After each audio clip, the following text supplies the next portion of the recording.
Hey guys, this is IDrewMan, and recently I have actually started a YouTube account to help those who are afflicted with Dark Souls, and I will be playing other games in the future, but for now it is Dark Souls walkthroughs and tips and tricks and anything Dark Souls, and so yeah, I was inspired to create this channel by my good friend who has created a YouTube channel as well. It is known as Dose of Tylenol.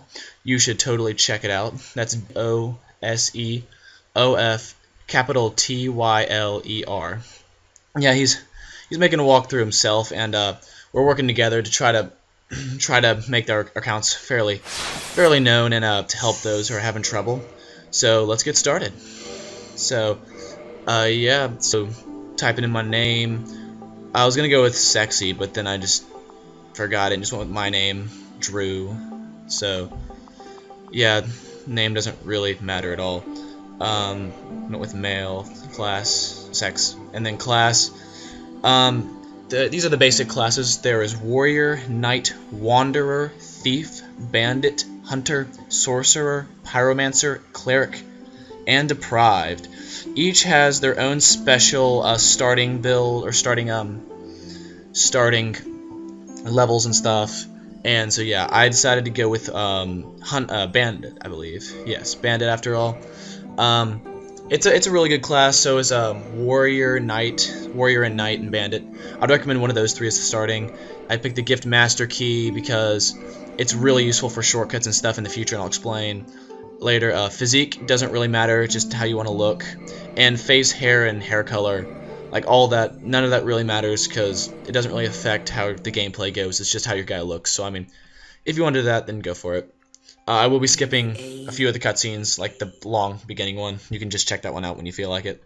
So yeah, if you wanna, you can check that out. But like most of the people who I presume are watching this are having trouble with the game, or just tired and just want to watch Dark Souls walkthrough. So yeah, so here we go at the beginning. You get the dungeon cell key from the knight who kicks down this hollowed body. The guy, people call that Knight Oscar. I don't know where they get the name, but that's what they call him. Those orange scrape marks on the ground are little messages that either the game puts down or other players. That is the stray demon, a boss you fight later. But back to the messages on the ground, you can just place them wherever you wish. Once you have the special item required. Right there, I just showed the interface to equipment changes and stuff like that. I'll explain more later. So here we are in the Undead Asylum, about to hit the first bonfire right here.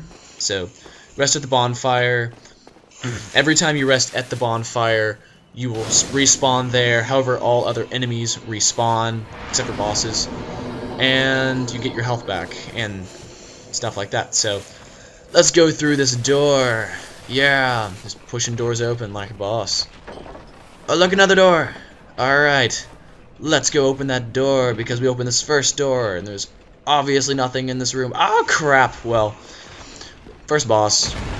First major enemy in the game's first boss, but yeah, you basically just run around him and head towards the torches. Yeah, be careful. He actually can get you fairly easily if you're not careful. So, right here you hit the second bonfire. Again, make sure to rest at it. If you don't rest at it and you die, you go back to the previous bonfire. So just make sure to rest at it and keep going. So yeah, we encountered the first boss and we fled from him. So here we go. We pick up the shield, the spider shield, because I'm a hunter. Or bandit, excuse me. Alright, here's the basic equipment interface. If you notice, I've been scrolling through some things right there. I went to the offhand weapon. If you notice, there's some shields and stuff.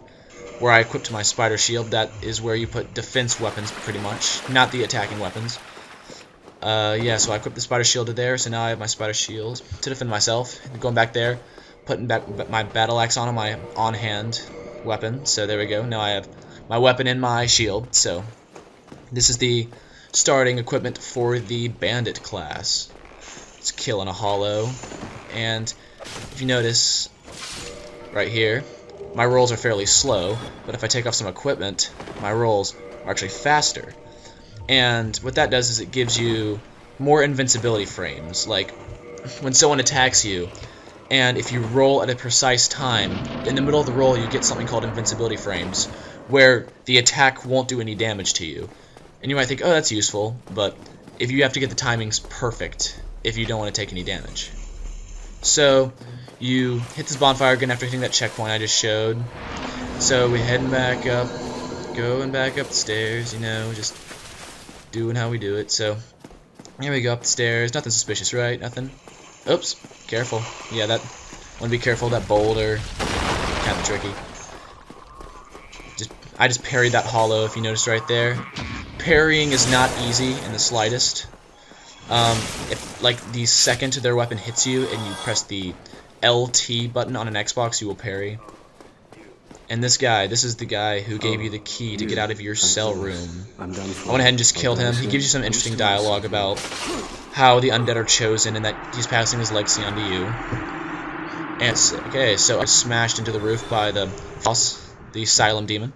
So now heading back up the stairs. If you notice, when I killed him, I got a key and Estus flasks. Estus flasks heal you, but you only have 5 per bonfire. Kindle the bonfire, which I will explain later. But right here, you know, countering three hollows at once, 2 up close and 1 archer. Just parrying one. I didn't get the riposte though, but I still killed him. Kill the second one right there. There's the archer. Just make sure to have your shield up while fighting him.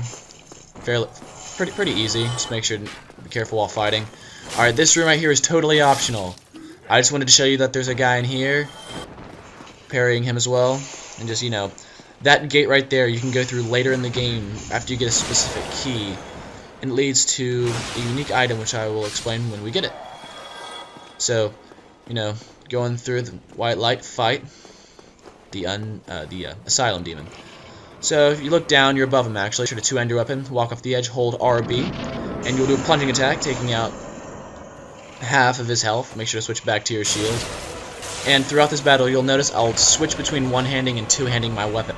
That will actually give me a damage boost right there, see? Two-handing your weapon gives you a +5 strength bonus, which is pretty useful. Right there, that was a normal swing. This guy, make sure just to have your shield up most of the time. Right there, just faulty roll.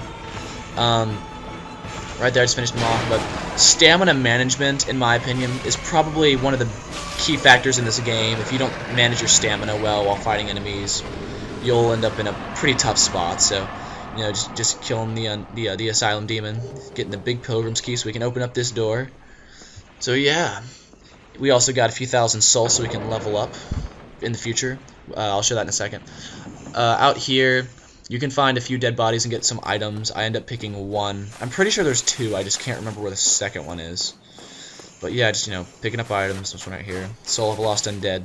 That will give you 200 souls in your soul counter at the bottom right hand of the screen. So yeah, if you die in this game, you lose all the souls in that soul counter. So just be careful, I guess. And if you die, you will also lose humanity, which I'll explain in a moment. And this is a cutscene in which a giant bird takes you to Lordran. I skipped it because, you know, you've probably seen it anyways if you're watching this walkthrough guide, tips and tricks, strategy thing, whatever you call it. So here we go. The cutscene here shows the intro to Lordran. You can see, I believe that was the Bell of Awakening up there, if you notice in the steeple. But, you know, heading back down here, Firelink Shrine. This is basically the central area to the game. This is probably the main bonfire, in my opinion, to the game. Make sure to rest at it. I've never actually died without resting at it before, so I don't know what happens if you die without resting at it. I don't know if you go back to the Undead Asylum or stay here or what, so make sure to rest at it. I leveled up. I went with Endurance and 2 Vitality, so I have more HP and I have more Endurance, because, as I said, you know, stamina management is very important. So, rest at the bonfire, get back up, you know, head, talk to this guy. Basically, he tells you that there's 2 Bells of Awakening you need to ring to open up Sin's Fortress. Sin's Fortress is a place later in the game, and it's actually fairly challenging. So, you know, heading through, picking up some items. There are several items in Firelink Shrine. I show the majority of them. That's humanity. Okay, I will explain what I'm doing now, and then I'll explain what humanity does. What I'm doing right now is I'm going down to get a Firekeeper Soul. What they do is they upgrade your Estus Flask so they heal more. So your Estus Flasks at the bottom left, you know, the little 4 squares, the bottom one, that is the Estus Flask. You only get a certain amount, but every time you rest at a bonfire, you get them back. And they heal a certain amount of HP. Well, if you get the Firekeeper Soul, and upgrade your Estus Flask, it heals more HP.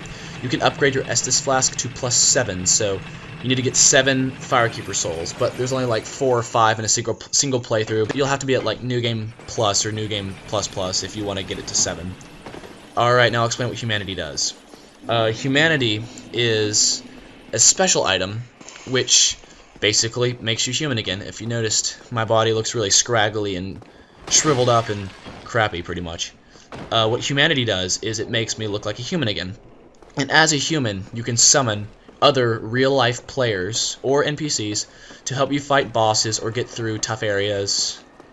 And as a human, you can invade people and try to kill them, or they can invade you and try to kill you.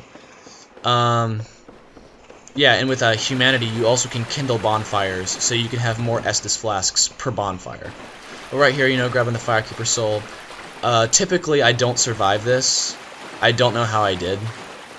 I recommend going down there with very few souls, getting the Firekeeper Soul, and just rolling off the edge. It's faster, and you really only lose, like, however many souls you had. So yeah, just, you know, grabbing the Firekeeper Soul. That was actually the first time I've ever survived. Grabbing the Firekeeper Soul and leaving. So, here we go, going back over the bridge. So yeah, just running back. And right there, that item right there is the S-Stock. It is an interesting little weapon. It's I believe the same class as a rapier. I'm not totally sure. Basically, you can hold that in one hand and hide behind the shield and attack with it while holding your shield up. So it's a nice little weapon. Right there's a little hollow chillin', sunbathing, or darkness bathing, or whatever you call it. And this is the first blacksmith of the game. Most people, or I would say a lot of people, really don't know about him because he's kind of hidden. But he sells you some magic stuff. He also will repair your equipment, and that's pretty much it. And reinforce your equipment if you have Titanite shards.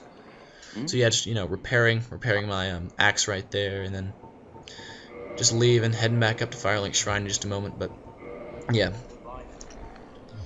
so he is an interesting little smith. I have no idea how he got behind those bars, but whatever. Up there, if you have the master key, then you can go that way, and there's kind of an interesting little shortcut that you can go to, but it's fairly challenging, and it's actually supposed to be for much later in the game.